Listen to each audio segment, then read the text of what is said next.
So welcome everyone. We're having a really excited day today, and our topic is really amazing. And I'm hosting someone that I really like working with, and Marc Ellis, one of the favorite guys in Marc Ellis. I really enjoy working with. We sometimes, fight. I mean, not physically fight. We debate all the time, but we are brothers, and we love taking feedbacks with each other. And he's an amazing guy and a very successful guy. Once he steps in the company, everybody gets energized, connect, and very productive. Love working with this guy. So welcome everyone, Brendan. Thank you, everyone. It's a pleasure to have this moment with you all and share my expertise and knowledge. For those of you who don't know me, my full name is Brendan Lingam. As you can see, I didn't realize that I changed that, but my work name is Brendan Lingam, just to be easy. Born and raised in the UK. My heritage is Sri Lankan heritage. I've been in the professional services industry for over 15 years. My journey is very unique and special. So I'm a graduate of Maths and Business at the University of Queen Mary's, University of London. I studied Maths and Business, and my path was to become a qualified accountant, funny enough. A lot changed during my time at university. I actually did an internship in Los Angeles, which was financial advising with AXA Advisors. When I did that internship in LA, my sisters actually, funny enough, my sisters paid for my internship for me to go out to LA from London. They didn't want me to be in the UK, so they decided to spend money on me. And as the youngest boy in the family, they wanted to ensure that I have the best opportunity. As I was working at AXA Advisors, I fell into recruitment. So I was doing internal recruitment. Brendan, that's what I want to know. How did you land it in recruitment? But before going there, first of all, we heard that you got promotion and promoted in Marc Ellis. So congratulations. Yes. Thank you. And can you tell us a little bit about what you do exactly in Marc Ellis? Okay, so I'm now the managing director of Marc Ellis. Previously, I was the director of sales and business development. So everything related to new opportunities, new client acquisitions for candidates. We support them from an outsourcing model perspective. We support them on a recruitment perspective. We support them on managed service, so IT deployment of projects, deliverables, SLAs, KPIs. We started a training academy with yourself, Loay. And that was predominantly my main position. And my recent promotion, what does that stand for? Is I cover the entire business now. So finance, operation, HR, marketing, they're all under my remit, and I report into the co-founders. Amazing. Congratulations for this. And you're doing an amazing job and leaving a great impact. So Brendan, you mentioned you studied finance. You had master in business. Yeah. I'm a financial advisor. Yes. And how did you land it? Can you tell us the story? How did you land it in the recruitment field? And can you share with us the story? So as an intern, and this is for any graduates on the webinar right now, you have to take a leap of faith, and you have to do something where you're not going to financially be paid. So as I mentioned earlier, my sisters paid for my internship to go to LA, and during that internship, I was always proactive. I just didn't want to just be one of those individuals that just did tasks. I always asked for more tasks. So I'll come in at 8 o'clock in the morning, and the VP will look at me and be like, Brendan, you start at 9. Why are you here at 8? I said, I just want to know. I want to be prepared. I used to finish and leave at 7:30, 8 p.m. And so the VP said, look, Brendan, I'm looking to build a sales team here. Can you help me do the internal recruitment and start qualifying candidates for me to shortlist for my project? And that's the pathway. That's what led me to go into recruitment from an internal standpoint. I work now on an external standpoint, from an agency standpoint, right? Interesting. So that was my journey, and I said, "Hey, this looks quite good. Let me." And Okay. I've always had a passion to change people's lives. Mm. And before I thought, "Hey, why not? Let me go into this." So that's just an accident. An accident just fell in, and now I've built an entire career from that. Amazing. And one of the reasons what you just mentioned, you love changing people's life. You love to have an impact, and that's what makes it different. Correct. Loving what exactly you do. So you don't regret ending here. You don't regret that you did not become a financial advisor. No, I'm now managing the financial advisors. Our life has changed. It's amazing, and that's by the way a great advice. If you really want to be good in something, do the things that you love and you're passionate about. Correct. Great.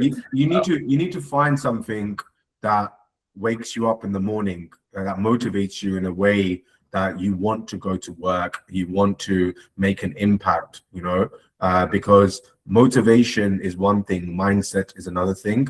So to have that mindset to want to succeed, the mindset to want to be the best version of yourself, and for us, especially in this field right now, I'm changing someone else's livelihood, that impact, that growth. I remember this one guy who I brought from India to work for one of the banks here. He started off as a software engineer, and he recently came in after 3.5 years. He's joining a business as a head of AI, and he asked us for the reference, and he said, "Brendan, you changed my life. Your Marc Ellis changed my life and now my family's all here, and I'm very settled, and and that's the opportunity." But we got him the opportunity. He created that opportunity to go to the next level. Wow, amazing. There's so many great things are happening, and the topics are amazing. Brendan, tell us about what you're going to talk and cover today. So it's a very interesting topic. I think the way people look at it is, how do good candidates get missed out in the process, or good candidates get rejected? I think rejected is the wrong way to look at it. So I'm going to put a positive spin. I'm a very positive guy, so let's put a positive spin. Why good candidates get neglected, right? Okay. And I'm going to give that pathway and discussions of how this is coming about. So what is the objective that we want to reach out of this session? So I want people to understand maybe they're doing something repeatedly wrong in terms of application processes, to maybe give tips and tricks on how to maybe boost their CV up the pecking order. And ultimately, I hope this session can be an enabler for you to land that dream job. Great. So if you want to learn these tips and change your life, stay tuned until end of the session. So Brendan, let's do a reality check. How is the GCC market? How is the opportunities? And imagine how many like CVs are landing on the recruiter's desk every day. Interesting. You guys can see me, right? I felt something's happened. Yeah. Okay. Very Perfect. clear. Okay. So the GCC market still remains as a highly attractive market, but it's also very, very competitive and skills driven more than ever. Okay. So the good news for us, and the good news for every individual in this call right now, is that there are still thousands of opportunities across the UAE, Saudi, Qatar, Oman, Bahrain, Kuwait, you name it, the GCC part. But employers are becoming far more selective in what they're looking for. So simply having the years of experience is no longer enough. And what organizations are looking for are professionals who can demonstrate measurable business impact. Digital skills, as we know, AI is becoming very hot topic right now, and a lot of work is to have a lot of AI integrations, and how individuals can be adaptable in different situations. Yeah. So I'll give you asked the questions around like the number of CVs that we receive. Look, this is all based on one, the role, the location, the brand reputation. So a junior to graduate average application is anything between 200 to 1,000 plus, right? Huge numbers. Okay. From a mid-level professional, you're looking roughly around about 100 to 400 applications average. A senior to specialism kind of role, you're looking anything between 30 to 150. And then anything from a manager, head of department, 20 to 100. And then executives are anything between 10 to 50. Yeah. So this is the kind of volume, shall I say, that these recruiters take. And you need to understand, I think there's a bit of misconception of how recruitment is done, right? So most recruiters follow a kind of a 3-stage process. So first is an initial scan. So they look at the job title, match the location, the years of experience, key skills.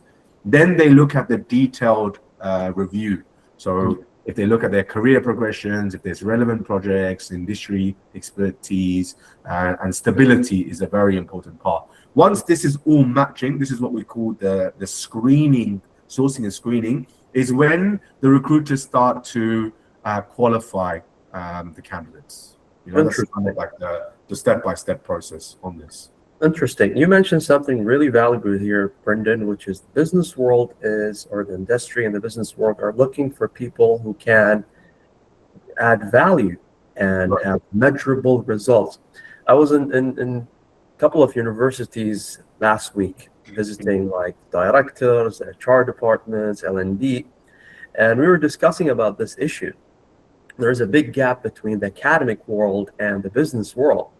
And now universities actually are reaching out for the business world to design their curriculums. So don't rely on your university. Don't rely on what you only learn in the university, but you have to go out there and stand out and be unique and special. So can you tell us, Brendan, what makes actually that CV special and unique outside there? Okay. Look, I'm going to give you a different approach, okay? I don't look at a person by its CV, right? Now, CV is all about matching the skill sets, keyword searches. They kind of see whether or not these words are matching the job description and then having the call.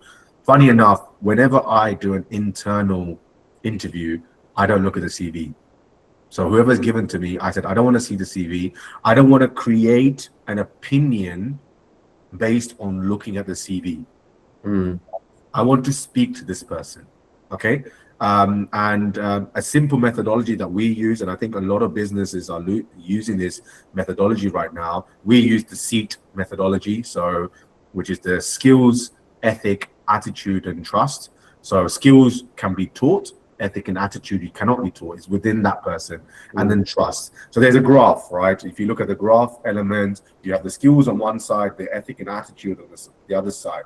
Now, companies do not want to hire the person that is standing out here, highly skilled, but does not have the right ethic and attitude, right? Because they're not going to add value to the business, even though they can be very good, unless they're in an individual contributing position. What companies tend to look for is the highly ethical and attitude person that can go above and beyond, who has the willingness to wanting to learn and grasp and always go above and beyond. This is what's going to stand out from an individual. So I think this is very important for anyone out there. And I take my internship as a real life scenario, right? Today, me as an individual, because I went in early, finished late, and always asking for more and more, what I showed was highly ethical and attitude person. I didn't have the skill sets, right? But I was willing to learn more and more and more, right? Even my journey at Marc Ellis, I've been promoted because I've always gone above and beyond, above and beyond, above and beyond. So the owners has saw the potential that this guy wants more opportunities, and he's willing to take that. Willing to take that leap of faith. He's not got the experience of managing a finance team or a marketing team, but he's now getting that experience. So these are very, very important attributes to showcase. You need to connect with the hiring manager. You need to understand the hiring manager. You need to understand the mindset. You need to understand the company's values and mission. Do you fit within that organization? This is what people are looking for today. So how can they demonstrate that in their CV? See, you cannot demonstrate soft skills. Okay. So what the CV can demonstrate is the technical element or the experience of what that is. There's a bit of a concept that I say, look, why do candidates get missed out? Oh, the process is very simple. Why good candidates get silenced is, number one, the ATS filters the CV before a human is looked. Okay, so keyword mismatches or the wrong format of the CV or missing that exact terminology from the job advert, right? If this is not matching, this is why I've seen a lot of generic applicants. They apply the same CV to 50 roles. So the recruiter sees, okay, I put 5 jobs out there and this person's applying for all 5 jobs, but does not have the relevant experience. Right? Well, they might have experience in it, but maybe they haven't articulated that experience into their CV. So these 2 points are very important. My third point is you apply too late. So many roles are functionally filled by week 1 in terms of the filtration and getting candidates in the process. So timing beats perfection. Okay. And sometimes, why good candidates get silenced, maybe the process stalled. It's not you. Maybe there's hiring freezes, or maybe the manager's traveling, or maybe there's an internal candidate that goes to reallocate into a position. That's invisible to you. So you cannot fatal your application without knowing what's happening. Okay. And then the last part is you need to build relationships with the recruiters. Internal, whether it's the internal recruiters or external, you're a stranger in a stack of 300 applicants. So if it's not a name that someone knows, it's not going to be put on the pecking order, right? Unfortunately, we're in a market. It's not what you know, it's who you know, and that relationship building is very important. Lots of people are missing out this point. They think if they have the CV and it's designed well and they keep it structured in a way, they will get the job. No, that's not the case. You need to go outside, connect with those people, understand what they require, know the right stakeholder, and communicate with them. So it's you getting the job, not them providing you the job. And some candidates I've seen, they've also made some bad choices in the companies that they've joined. Okay.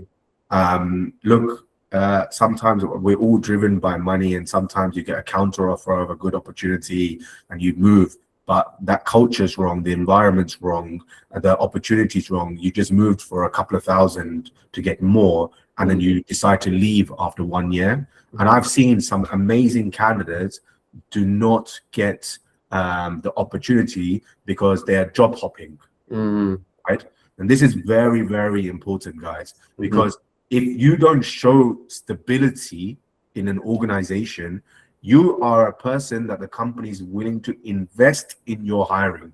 Okay, so that investment, are they going to invest in someone that's going to be job hopping every year, or are they going to invest in someone that's going to show progression in the organization? So you might feel, I've got the years of experience, I'm skilled, I'm qualified, but if you're jumping every single year or every 1.5 years, it doesn't show good stability, which is why companies also miss out on this part. Brendan, I just have a question on that. Now, it's something that kind of touch based with like my career. Like for the past couple of years, I have actually been on contract for a couple of positions, and it has kind of evolved into helping me grow and learn new things and sort of diving me into different areas of my career. Basically, my background is in education, business management, and handling operations for business schools, and Okay. that kind of progressed me towards getting different aspects within my sort of skill set. And there has also been a gap in me coming to Dubai looking for a job, and it didn't work out, so I had to return. Now, from a candidate's point of view, I mean, certain gaps and certain sort of things could also be sort of understood by the employer as well, only if they get a chance to speak to the candidate. But when they don't and they just kind of pass you by, even though that you are well qualified, you check all the boxes that the position requires, it kind of demotivates I understand. candidates, because Yeah, it's yeah, it's just basically a aspect of circumstance. It's not by choice of the candidate, because yeah. in certain cases candidates also tend to want to look for a long-term position. They are grown, they're committed, they want something long-term at the end of the day, but Mm, sometimes certain fits don't happen. It's not to the bias of the employer or the candidate. yeah. So this is what I'm also trying to understand, what happens in the Middle Eastern region. But I also have been noticing, like, the same applications that I have applied for in the GCC, the same applications I have tailored, I have followed the same structure in the European region, and I have always gotten callbacks. But I've never gotten something from the GCC region, which is kind of baffling. So That's very strange. I I've covered UK, Europe, North America, Middle East. I've done recruitment in Japan, Algeria, Russia, Brazil, right? So I know yeah, entire global scales. Now, I need you to understand about the GCC region, okay, versus yeah, maybe the European market or the UK market and so forth. Um, you have the entire world applying that wanting to come and move to the GCC. So the volume of yeah, applications versus other regions is way higher. Mhm. European market is very driven by a candidate market, okay, because it's more candidate centric approach. The Mm. GCC market is very driven by clients, Mhm. right? Because they know they will get an influx of candidates or profiles wanting to come and work for them, Nabia. Now, and the GCC, funny enough, I had a laugh with Alson Zaid because I never had GCC experience prior to me coming to Marc Ellis. And they took a punt, I had all the skills and experience, okay? But in their mind, they didn't see that as a deal breaker. They saw that this is something maybe we can mold, Brendan, in the way we want to work, Mhm. right? So again, Nabia, I think it's more related to client by client. I think sometimes we generalize everything into one, and it's not maybe the case. But the GCC, what's predominant and what's been very apparent in the market is a lot of the clients want to find people from the region or having that experience. Now, there's twofold. Maybe if that role opens up to a contracting role, then they're more open to people coming outside in. But if they're looking to hire this person from a full-time employment, it's different budgets. You need to understand OPEX budget versus CAPEX budget. And that's some of they are going to invest, they are going to bring in, hence why they want to look for that GCC region. So the approach of your application, if you're using the same standardized approach across Europe versus the GCC, it's very different, and maybe you have to look at that. Okay, I've done something and it's not working. I've done 20 applications, 30 applications, 50 applications, it's not working. Why? Is it maybe that your CV is not matching certain criteria? This is what I said about the keyword search. This is very important. Sometimes catering your CV based on the role, because if you're in educational business development or development or whatever it is that you're doing right now, there might be key different areas within that part that the client is looking for. So maybe tailoring your CV to be adaptable for that. Brendan, share with us at least 3 advice or 3 tips. We have Nabila here as a case study, and mainly, he said, especially here in this part of the world, there are lots of thousands of candidates every day applying.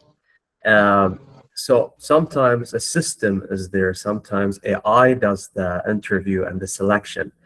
Can you give us, like, as you said, select the keywords, try to understand the position, try to mold or customize your CV according to the job requirements? Can you give us a little bit of advice? Yeah, I'll give you a few points before I go into. I see Daniel's. We will have Q&A session in a couple of minutes. So okay, prepare your questions. Amazing. Daniel, we will come back to you. Amazing. Your question, and we're going to have thank you, like 20 minutes Q&A. Perfect. Okay, so number one, and I again, I'm gonna sound like a broken record right now and repeating this. Tailor to the keywords, mirror the job advert language to get past the ATS first. Mm-hmm. Okay, so keywords is very important based on that. Number two for me is apply early. So you might have done the research in terms of what companies you want to approach, set alerts, aim for the first 48 hours when that alerts come through to put your CV up front, because what happens is you don't want your CV to be put into a black hole. Okay, so this is very important. Number three, build the relationship with the recruiters. Connect before you need them, right? A warm name beats a cold CV. Very, very, very important. Okay, and follow up with them. Once a short or a specific message, 5 to 7 days. Show intent without being desperate. Okay, show intent, but do not show desperation, because that's very important for anyone in the market. Yep. Use referrals. A referred candidate is dramatically more likely to get a callback. Okay, so map your network to target companies that you want to approach. Okay, and treat your LinkedIn as a magnet. Let the recruiter find you, not just the reverse. See, it's funny. I always have my family and friends saying, "Hey, Brendan, can you help this guy find a job?" And I'm like, it's very difficult for me to find that person a job, because the way we find jobs is the job comes to us. Okay, the job comes, and then we look at the qualified resources based on that requirement. Now, we do use the proactive approach and do referrals, and that does hold a weight. So again, people are using my connections and things due to family members and so forth, and I try and help them. So maybe these few tips that I've given may dramatically change your approach. Brendan, let's go more niche. I'm sure that there are different levels of candidates here. So we have fresh graduates, we have a mid-level professional, we have senior candidates. So I'm sure, like, if you can give us very briefly, so we can go to the Q&A. Yeah. Okay, look, all of these three. Be like me for the fresh graduates. Take the leap of faith. Okay, do internships. I promise you guys, it will not disappoint you. Okay, showing that and building that. I'll give you a beautiful story. Actually, my cousin who came last year as an internship, and his dad called me up, my mom's brother. He said, "Look, I need you to help Seon get a job because he's struggling. He's got his last year of university." So I brought him from the UK to Dubai. He stayed with me for 3 months, 2 months actually. He did an internship with me, and then he started to apply for jobs. And funny enough, he's landed a job. And one of the reasons why he got the job was his experience in Dubai, right? And the manager, the hiring manager, actually said to him, "You stood out from the crowd." So everyone's application looked the same. This is another thing, right? You don't want all your applications to look the same. You stood out. You showed intent. You showed that you're willing to go above and beyond. You went and did an internship where you didn't get paid. So that was very good for him, and he got the job. And it's the same story as me, because I did my internship in LA. I came back, and 2 weeks later, I got a job in a recruitment company. So that's my advice from a graduate standpoint. For the mid-level professionals, don't job hop. Okay, I know the contracting market is very different, but I know the GCC contracting market, they don't just keep you for 3 months or 6 months or 12 months. If you're very good, they keep you for a long time.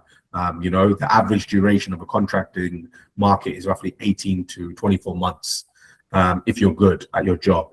And for the mid-professionals, always upskill yourself. Very, very important. Okay, whether you want to become niche in a specific area, or you want to go into management or so forth, go and get those certifications, show that you're willing to go above and beyond. And for the mid-levels, go and take other roles. So learn about other requirements that is kind of around your area. Okay, and for the senior professionals, again, it's very, very similar to the mid-level.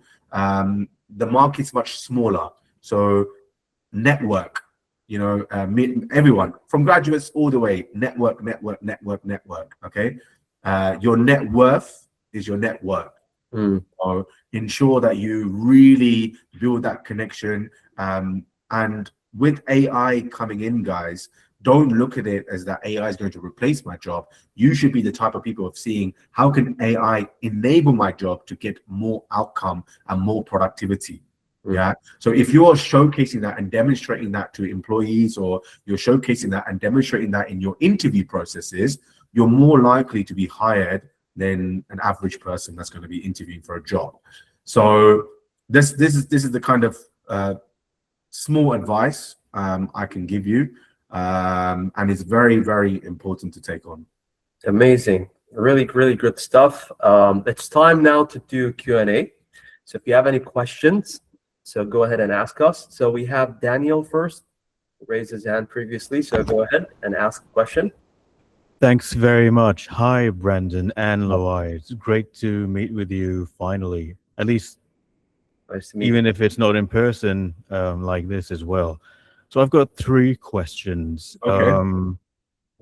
I wrote them down while you were speaking. So the first one is, well, first, you mentioned, Brandon, that you don't look at the CV. You specifically like to speak with the person.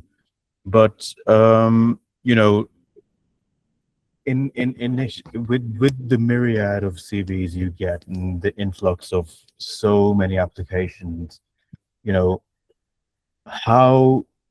what qualifies somebody being able to speak with you without you first, you know, going through, or somebody going through the CV? You know, there has to be some filter that allows them to get through, to get to speaking with you, you know, in person. So, you know, and even if I'm building a relationship with a recruiter or something, that only goes as far as them staying with you guys for the duration that they're there, right?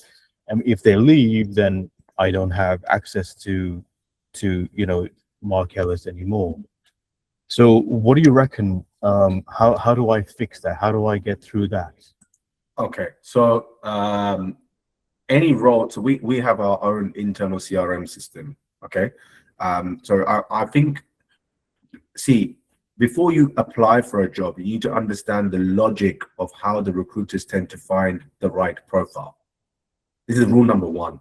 Okay, so we call this the Boolean search.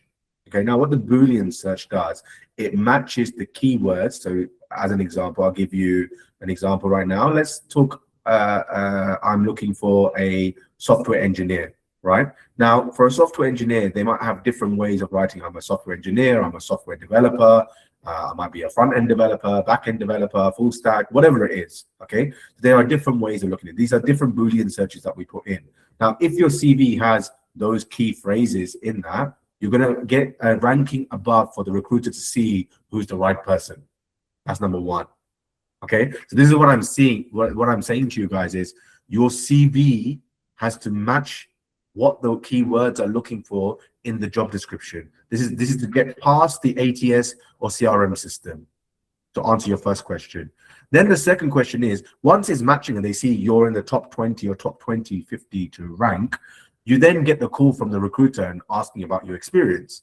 Okay. Now, how you articulate your answers is very important on that initial interview, because if you aren't, and that's what I said about that ethic and attitude and the skills, and you're very confident, you're not reading from a textbook, or you're not reading from the internet, or you're not giving ChatGPT answers or Claude answers or whatever it is, and you stand out, that's when you come to me.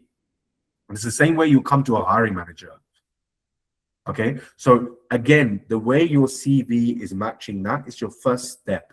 Understanding that will get you to get to the screening call. After the screening call, it's about articulation of your experience. If you're unable to, and this is why I said soft skills is very, very important, guys, because AI is taking a lot of the repetitive work and doing a lot of the manual work, right? What's going to stand out is the people that can communicate. Communication is very important. You know, mindset is very important. That person that's going above and beyond and showcasing that on that interview with the recruiter. Whether the recruiter is there or not, that doesn't matter, because you're on our system. You're on that client's ATS system if you've already applied. Okay, very good. So, right, I understand that now. Also, in my case, I've been approached by Marc Ellis recruiters as well, and unfortunately, I didn't make it for some reason or the other. But I have tailor-made my CV according to what you have outlined already. I think the biggest thing that runs for me is the fact that I do in fact have Dubai experience. I was actually born and raised in Dubai, and I've been there for a very long time. I'm not there right now, but I still have that experience, and I have accumulated enough experience as well, you know, by working freelance and, you know, remotely.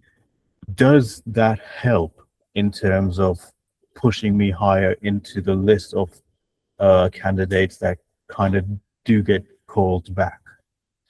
Okay, so the roles, Daniel, is very subjective. Okay, so some clients want GCC experience, some clients don't want GCC experience. So I don't want us to generalize. You have to have GCC experience to come in. I'm a proof, a product proof that I didn't have GCC experience to come into the job that I am today. Okay, so I don't want that generalism or that mindset, because that blocks your mindset already when you're applying for the job. Again, we're going back to the mindset. Now, given the part of what Marc Ellis does, we're going by what our clients are looking for. Okay, so it's not about Daniel's experience. Daniel might have the relevant experience as a whole, but maybe doesn't have the industry experience that we may be looking for. I'll give you an example. Say, for example, I'm looking for a banking client, and they want specific software engineer with retail banking experience. You've applied for the job. You've got, you're a software engineer, you've got 10 plus years of experience, but you don't have the retail banking experience. Okay, you might have had banking experience, but you might have experience in corporate banking, as an example. Right, so you're not then qualified. Now that doesn't mean that you haven't got the right CV or you're not the right fit for that specific requirement. You might not be the right person. Okay, and I'll be very honest with you right now. When we get a role, it's crazy, Daniel, and I'm not defending my recruiters or anything like this right now, but just to be very honest, we get thousands and thousands of applications. So, and our clients, we're not someone that just sends 25 CVs to our client. We're not a CV factory. And again, the organizations that you are being represented by is an indicator of that. Okay, so what we do, we only send three of the best qualified CVs. Right. So again, you might be the top 10, but from a ranking standpoint, and again, one recruiter might think you're in the top 3. The other recruiter might think you're in the top 5. Again, it's very subjective. Okay, so funny enough, coming into what we're doing, and that's the whole reason why we created our own AI SaaS platform, Onyx, because Onyx doesn't give that unpollutes the overview. It looks at every single element, and it will look at, okay, do you know what? Daniel is not relevant for this job, but maybe Daniel can be relevant for this other job because he has this experience and this experience. So AI is shifting that to make life much easier from an application standpoint, and we've seen the proof of that. You know, and I tell you, sometimes, Daniel, we had to sometimes convince hiring managers. They said this is not the right CV, and we have to convince them to say this is the right CV. Trust me. And then when they trust us, they go and have that. Amazing. Fantastic. Yes. Thank you. Thank you very much, Daniel, for these questions. We have another question by Ikram. Ikram, go ahead. Hi, good morning. Thank you all for arranging this session. It's really giving you the other side of the picture. So thank you for that. Thank you for bringing that to the table.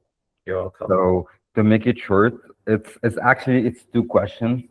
The first one, you mentioned something about approaching the recruiters in a different way, not as a desperate, not as of whatever is. But the question would be, that's different from reality. I think some of the people and the branded names, without mentioning them, when it comes to C-level or high seniority, it doesn't work like that in real life. They literally, I will not say ignore you, they just don't look at you when it comes to the time they need you. So this is the point, which is it comes to approaching the recruiters. And the second thing is the ghosting mode. A lot of recruiters, when they try to approach you to get your resume or to get the screening call, let's say the first screening call, all right? So it doesn't work well in terms of they just ghost you. They will tell you, this is the information, this is what we need. Do you think it's suitable for you? And they start speaking about the JD, and you go deep with it, and they will get back to you, and boom, they are ghosting you. And when you try to approach them, they still ignore you. The same, the first question. So I think that's it for me now. Thank you. Yeah, no, and you make a very good point, Akram. And maybe to just kind of look, I don't think no one has the intention to ghost. I think it's sometimes an workload when it comes to the recruiters. I gave you the stats, right? For an average mid-level position, you get anything between 100 to 400 applications. So for a recruiter to go through 100 to 400 applications to give back, they don't just work on one requirement, they work on 5 to 10 requirements in a day or sometimes in a week. The main purpose for me here is to kind of maybe give you an overview. And that's why I said sometimes to give that nudge, sometimes that people might miss something. You know, we're human beings, we sometimes forget about certain things and then something kicks back. So I always say, and that's why I mentioned also, is to maybe put that 5 to 7 days just to check, okay, where is my CV? What is it? Not to act in a desperation mode, but to be polite but persistent. You know, this is very important. And other parts is sometimes, look, you mentioned about the C-levels and the connections and stuff like that. It's not what you know, it's who you know, and getting that recommendation. But as recruiters, it's our job also to advise these executives to say, if you have an amazing candidate, look at this person. You know, that's our job to ensure that that individual has access to amazing talent. Yeah. So I truly believe if the recruiter believes in you as a person, as a profile, as an individual, they will do it. I'm not just talking about Marc Ellis, I'm talking about everyone in general. If they truly believe that you are a fantastic candidate, they will go above and beyond, right? So a lot of people are using that, and a lot of people are using automation. I just saw someone about AI to kind of enable and give that feedback. So automation is kind of helping that workload to ensure that people know where they stand. The last thing you want to feel is, I don't know where I am in the process, and that makes you feel uncomfortable. You know, so these are all the enhancements that the industry needs to make. And that's why, again, one of the reasons why we created Onyx was this ghosting part. You know, it's not a good feeling, and I wouldn't want to be in your position and feel that way. So some very valid points, Akram, and hopefully I'm kind of giving you some indicators of how to navigate through that. Mhm. Great, thank you very much, Brendan. We have so many questions here, and we have limited time. We have a couple of minutes, 10 minutes, and we have almost 6 questions here. So we have Meenakshi. Meenakshi, go ahead. Yeah, so hi, Brendan. Yeah, I'm from India. So recently, Marc Ellis has posted a permanent job on the link list on the LinkedIn. So like I applied for that, and as you said that you need to build the relationship with the people who is working in the organization. Okay, you need to build the relationship with the recruiters, right? So I tried it, okay, and my resume was like all the words that you mentioned in that job description. But one of the employee I connected, and I asked him that could you please guide me on like how can I take my application faster, and like how can I outlook like how can I make my application like seen. So he suggested me that if you are from Dubai, if you are not from Dubai, you are from India, so please mention in that CV that you are from Dubai, and it's great that you have the Dubai phone number. So according so he said that these are the techniques and tactics that recruiters will get you faster, okay, will get you to faster. And so I think that ethically this is not right, right? Because if I'm lying, I'm from Dubai, I have experienced from Dubai, though I have experience in India. And if I have not a phone number from Dubai, okay. Also the second part is what if you also mention like Marc Ellis also mentioned the Gmails in the job posting, that if you are interested and send the CV to this email ID or and something. So if I'm taking follow up on that email, okay, so it I have given the follow up like 4 to 5 times, but I didn't receive any of thing from the recruiters. So basically I want to know that if anyone is not from the GCC, okay, so should they should they go for these techniques that we are from Dubai and we have this Dubai experience and all? No. So look, sometimes what people have done is come on a visit visa to get an opportunity because they're in the country already. So maybe there was a mistranslation on that, is to get yourself out here, like what I said, get yourself out here, be here for 1 month. If you have family and friends, stay with them, to start applying for roles and to go into that element, right? Because if you then have, and you can get the eSIM from the airport, you get that eSIM and you have that number, you're more likely to be more presentable on that part, okay? Now, the most important thing you need to understand is that in your eyes, you're probably thinking that I have all the relevant skills, okay? And we submit your CVs. We're the middle person in an organization. When you're working with recruitment companies, they are the middle person that navigates between you and the customer, all right? So when you're the middle person, why do these things happen? There is a lot of delays that's happening because hiring managers are delaying. You know, the hiring managers on leave, or they might have the jobs put on hold or anything. These are things that we cannot really control, and this will happen whether you're going internal or even if you're going through external, right? So to answer your first question, no, if you're not in Dubai, don't put yourself in Dubai, is my #1 answer. But if you want to get an opportunity in Dubai and you travel here, come on a visit visa, go and apply for the jobs, is the first advice I would give to you. Mhm. Okay. Brendan, we have six. I hope Brendan answer your questions. Brendan, we have 6 other questions and we have only 5 minutes. It's your Okay. call. Okay, I can maybe because we Uh, started 5 minutes okay. later, so maybe we can just give it to 10 minutes to 10 maybe answer the questions. Okay, Yeah. great. Please So go, everyone. buy some time. So we Well, Abu go. Bakr's face, he thought, oh, I've only got 5 minutes, and he was going to get his answer. So your face sold to me, Abu Bakr, to give another 5 minutes.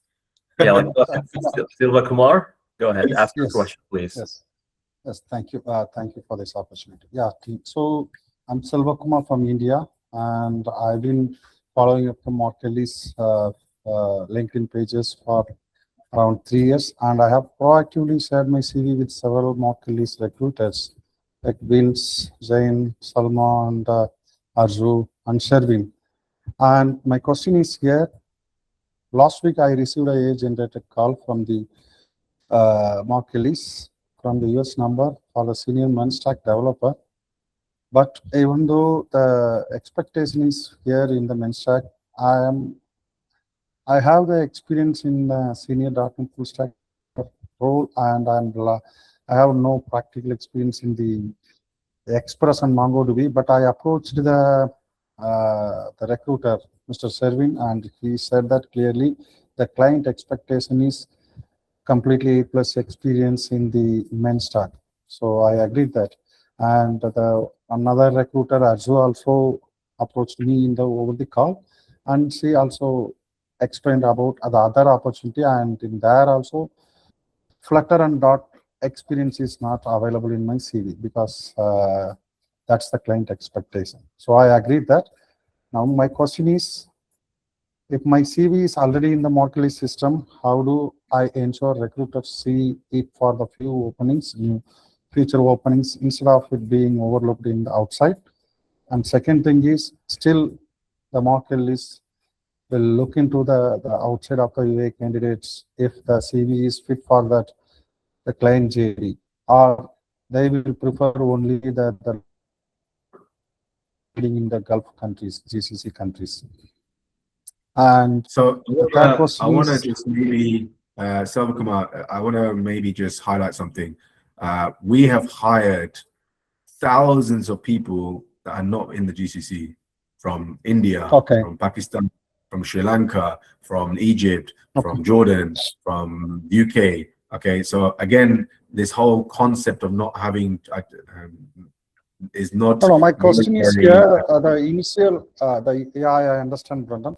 The question is here. The initial screening is, or the filtration is doing now by the AI tool, or the Marc Ellis is set for the filtration for the specific roles for only the Gulf region people, or it's open to all, and so it whatever filtering the based on the client's JDs. preferences, Selva Kumar, whatever the client preference is, if the client prefers someone to be local regional experience, yes, then the filtration will be according to that. If the client is asking for specific experience with Flutter, for example, again, your CV is in the database. So the fact that the recruiter has called you has seen some kind of relevance of your profile to the process. All right. Now, where you're missing is some technicalities, as I mentioned in the banking. I mentioned this to Daniel. If they didn't have the retail banking, you're not relevant. That doesn't mean you're not the right candidate for other opportunities. So whenever there's a position that maybe does not need to have the hands-on experience on this and maybe something else on that, then you know what the recruiter will be like? You know what? Selva Kumar was very, very good. He didn't have this experience, but has that. Let me think of him to put him through on that position. Okay, so how the future opportunities are there, or is that any relevant opportunities may come in the coming months? And is there any chance if I get a job seeker visa and settle and stay there for 3 months and start applying there, and will it increase my chances to get a job there? To be honest with you, I can't give you that right answer. Okay, it's very subjective. Being very honest. Like I said to you, the guy that I hired as a software engineer, he was from Chennai, and he's now head of AI for one of the banks. He didn't come out here. So again, that concept, that mindset of thinking that I have to be in the GCC is wrong. And I can give you thousands of people who have worked with Marc Ellis that have not had that experience. It does boost it, don't get me wrong, but people are looking for the skills and the experience that can benefit an organization to grow, rather than because he has GCC experience, I'm going to hire him. If you are technically strong and you have the communication and everything matching, and there's someone with GCC experience, they're not going to take that just because he has a GCC experience. So great. So I Understood. hope we answered your question. We have so many questions here. So many people want to participate. Limited time. So we go here to Fazila. Go ahead. Hi, my name is Fazila. Oh, Fazila. So, Sorry. my question, I'm gonna make it quick. The first thing which I've usually heard from the people is more like people coming from marketing background. Either we should have a portfolio, and that is very agreeable that we should have a portfolio to showcase all the recruiters and everyone. But my question is also that one point of time Brandon did say about the part, like, they want to basically see your personality somewhere when they are hiring, right? So is it something that we should also put a link of our video introducing within the CV to I think tell that's them great. what kind of a person we are? Is that Thinking something that will outside the help us box. out as to outstand? 100%. I think this will make you stand out, Fazila, because you're in the creative industry. Okay, so Yeah. again, different roles with different areas, but because you're in that creative element, you have to think outside of the box. What am I going to be? How am I going to stand out from the crowd? So the fact that you're thinking like this now and you put in there, there's a huge thumbs up from me. Okay. Great. Perfect. Second question from my end is about the part that I was contacted with from Marc Ellis one point of time. I was not able to receive the call because I was out of the country, and I think so the contact was made by an AI recruiter. So I just texted back that my call is not working or something. I was not able to receive or get through anyone. I'm very sure everyone is busy over there as recruiters as well. But is there any way where I can get through past the AI to talk with someone? Yes, the AI would, if you reply back, the AI would give your information. So if there's anything, go to inquiry at marc-ellis.com, Okay. and then the team can connect with you on this.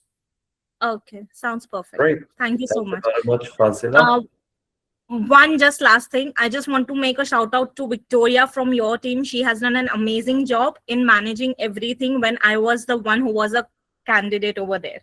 So Amazing. just a I'll shout do out that. to her. Amazing. Thank you so much. Thank you very much, Fazila. We have Preem. Nabiha, you took your chance. Thank you. Preem, go ahead. Thank you, Loay. Thank You're you for giving me a quick time. Brendan, I'm going to make it quick, right? So I appreciate, you guys have kept this sort of a call. It really helps in terms of understanding what's really going on, okay? So a person like me comes with a good mid to, I don't know where do I need to place myself. I have roughly around 12 to 13 years of experience. Now, someone like me who's graduated 2010, and we are in 2026, okay? So 16 years is roughly what it is. But in this 16 years, my journey doesn't, it has a bit of a halt as well, right? There's a bit of a pause as well happening in life. That's pretty much, that has happened to my specific life, right? So where I was coming from is, we definitely, every, employer, every recruitment vendor, the recruitment team, they want to have a very perfect, person coming from the background as such. But then there could be dynamic lives as such. We talk of recruitment as a part of HR function, like a human function. And unfortunately, that is something that I feel, pretty disappointed in terms of, the ecosystem doesn't really work out in a way where, there are considerations done for people like me. Now, if I have to tell about myself, 2025 end, I got married. And it's a pretty big milestone for a person like me based out of India. I want to kind of take a break, right? So I'm on a break right now. I want to bounce back. Now, in my 12 years of experience, within 6 years with my exposure to TCS, I started more of a PMO coordinator guy, but I was handling the entire portfolio of more than 50 plus banks. That's commercial bank across the globe, right? So I'm not trying to sound very arrogant or overconfident with the fact that, I come from the portfolio management sort of exposure. And, I'm someone who's being flexible. I don't want to, even count on the money or anything as such. I'm okay starting as an analyst as well. And there are times, what I want to basically put across to your notice, I don't know if I'm okay to call out a vendor's name. There are multiple vendors involved. Mashreq was probably hiring for a contract to hire role. They were looking for a TMO coordinator. I don't know, after 2-3 months, all of a sudden everything went on to a halt. So yeah, I mean, I'm trying to understand what exactly happens, for people who are very flexible in, like even coming down to the positions, coming across to your country, like the GCC, any part of the country, we've got flexibility in all the aspects, all the areas. How can we work this out?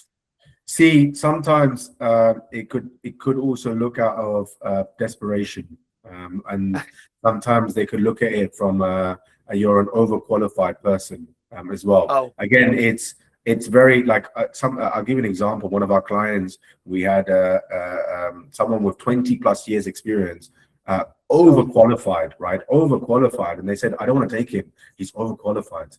And I said, guys, it's not about that. The person is willing to come down and get that exposure and go into it. And they said, but he might cause the mindset. So a lot of this, and I want you guys to understand about the business that we're in.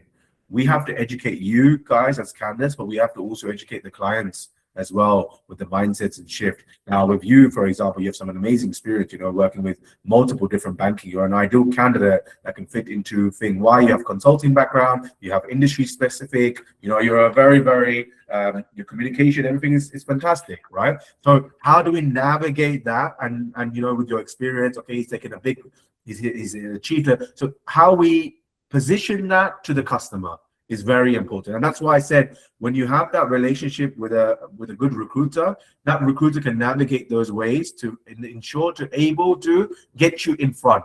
Once you're in front of the customer and you do not succeed, you can't blame the recruiter or you can't blame the client. It's down to yourself. True. Absolutely. So just the only last question, absolutely drops down to the fact that who would be that person? Is there a specific common mailbox team for Marc Ellis that I need to share my CV? Inquiry at marc-ellis.com, right? So what happens is your CVs are stored into our internal ATS or CRM system. Based on your skill sets, on those keywords, is where your CV starts matching into the requirements. All right, thanks, Brendan. Appreciate that. Problem. I think Abu Bakr has been waiting patiently. So go ahead, Abu Bakr. Hello, everyone. Loay and Brithan, I would like to say thank you for this meeting. And, before the meeting finishes, I just want to ask 2 questions, not too much questions. So the first one being, do you prefer to apply online or in person? So that's my... Online, if everyone starts applying in person, I think you'll have a huge line, and it kind of makes the person feel a bit uncomfortable. Although you're standing outside of the crowd, I suggest for you to apply online. But I believe that, let's say there's a client that is willing to hire from inside the country, and, he wants someone who's based on Dubai, for instance, let's say. And I believe that applying online, there will be different types of people from different part of the globes applying at the same time. Doesn't that decrease the chance compared to applying in person, for instance? Look, I think, again, I go back to subjective of how the person wants to look. Every hiring manager, and I really want you guys to understand this, and because I'm conscious of time, and I have another meeting, I'm overrun by 10 minutes. Yep. But just to kind of conclude, and I apologize for the guys that have the questions, send your questions to us, and I will definitely come back to you on this part. But just to conclude on the last question for you, Abu Bakr, every hiring manager thinks in a different way. There's no one size fits for all, right? There's not don't think of it as a square and you fit inside that square, and that's the process. Okay. Every client has their approach, every candidate, every recruiter has their approach. Even if you work for a client, every hiring manager has a different approach. Okay. So that's why you find a common methodology that can maybe support, and then you work on an individual standpoint on this part. Okay, perfect. And as for the second question and the final one, not to take too much time, but, let's say there's a job application in my case, I'm like a cloud DevOps engineer with 2 years of experience. And, I've seen most of the job postings in the GCC regions, they require maybe 10 years of experience or 11 years of experience. And, with my current experience, do you suggest that it's okay to apply for that specific job posting, or, should I just... if you have the relevant experience, then yes. If you don't, then you're just going to be another CV in a black hole. Okay. And trust me, guys, the recruiters know the name. When every name comes up for every job and is irrelevant, you don't want to be seen as that candidate and then be neglected on that part. So my advice to you is always apply for the job that is matching your relevant experience. Oh, okay, perfect. Thank you so much, guys. Great. It was an amazing session. And I would Amazing. like to, yeah. Thank you. Brendan, I have a good news for you guys. Brendan, if you're busy, if you have meeting, you can wrap up. I can stay here for like a couple of minutes, like 10 minutes. I can talk about how can you market yourself and stand there in front of the recruiter. So I will take that 10 minutes, and as an additional, I'll talk about that. Amazing. And thank you, everyone. And again, for the questions, I'll put it in the chat right now. You can put it to inquiry@marc-ellis.com. Put the subject, put the webinar name and your name and the question. Okay, and I will ensure I will come back to you with the team to answer that. I apologize. I didn't expect this many questions, and I thought it would be one question rather than 5 questions. But I really hope this was insightful. I hope everyone took a lot of benefit from this webinar. I will be doing more. Now I've got a taste to it. I definitely feel like I can do more. And I'm more than happy to advise and give you guys any advice as much as I can. Okay. Yeah. So I want to wish you the best of luck. It's a pleasure to really be connected with you all. If you don't follow me on LinkedIn, you can follow me on LinkedIn, and you can kind of follow my journey as I share quite a bit. I want to wish you guys the best of luck, and I hope Marc Ellis can support you guys in any way for the future of your career. So thank you. Great, bravo. And I have a suggestion here, Brendan. So if we have so many questions here, we can arrange a part 2 of this session. Yeah, we could definitely do that. We can arrange a part 2 of the session. Great. Amazing. Perfect. Thank you, guys. Thank you all. Guys, I will stay with you guys for a couple of minutes. Cheers. About how Bye-bye. to market yourself. Great. Bye-bye. Thank you, Brendan. Thank you. We had an amazing session with Brendan, so thank you very much, Brendan. Brendan was really having an amazing insight here and really valuable tips so you can stand out there and get the opportunity. But there is also a part which is you are responsible on the result that you're getting. So these tips that Brendan gave you, searching the keywords, marketing yourself, soft skills are something that you are responsible in, and you need to enhance yourself and position yourself between thousands of people out there. And again, this is the occasion that I need you to see. As Brendan said, we're having hundreds daily coming in. We have requirements and we have candidates. So how would you stand front of the world and become special? So let me a little bit talk about marketing. And I won't talk about marketing. I will basically do it general, not as an expert in the subject of recruitment, but it will help you a lot. So what do I actually define marketing as? Marketing is educating people the value that you will add to them. This is marketing. And if they saw that value, they will hire you or pay you. Good. And how would you exactly know the value? You will know the value by understanding the pains, frustration, and challenges that the recruitment or the business are having and looking for, or let's say experiencing. And your job is to convince them, to educate them that you can add value to them. So there is lots of matching going on here. There is lots of understanding the challenges, understanding the job role, understanding the requirements, understanding the position needs, the frustrations and the pains and the challenges that they're going on, and how would you basically communicate to them the value that you can give them, the solution that you can outline them. So there is a big part of it, you communicating to them. The communication form could be through the CV, through the interview that you're doing, through a relationship. And by the way, relationship is a big role, because what is skills without people? I mean, as much as people know you, as much as the opportunity will come in, as much as you can convince them. So that's why we advise you to market yourself and learn ways how can you showcase yourself front of the recruiter or the business, and the best as you can. And how would you do that? Understand. Don't throw your CV generically like this, but understand actually what is the requirements, what is the job need, what they're facing. Do a research.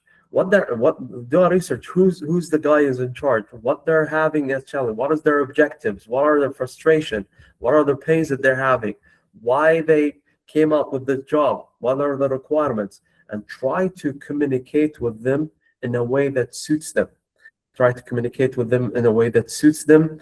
And also, don't forget that there is a system that monitors the CV. Focus on the keywords. Focus on the structure properly, and be something valuable front of, or let's say add value to the recruiter. Great. That's some tips that I wanted to share with you guys. I hope that we can arrange part 2. I hope that we can arrange part 2 of the session with Brendan. Looking forward for that. And thank you very much for participating. We had a nice number, and the questions are really amazing. So stay tuned for part 2. Be in touch. If you're not on our WhatsApp group, so please add yourself in the WhatsApp group. And stay tuned. Stay tuned for our second session. I'll see you guys. Wish you all the best.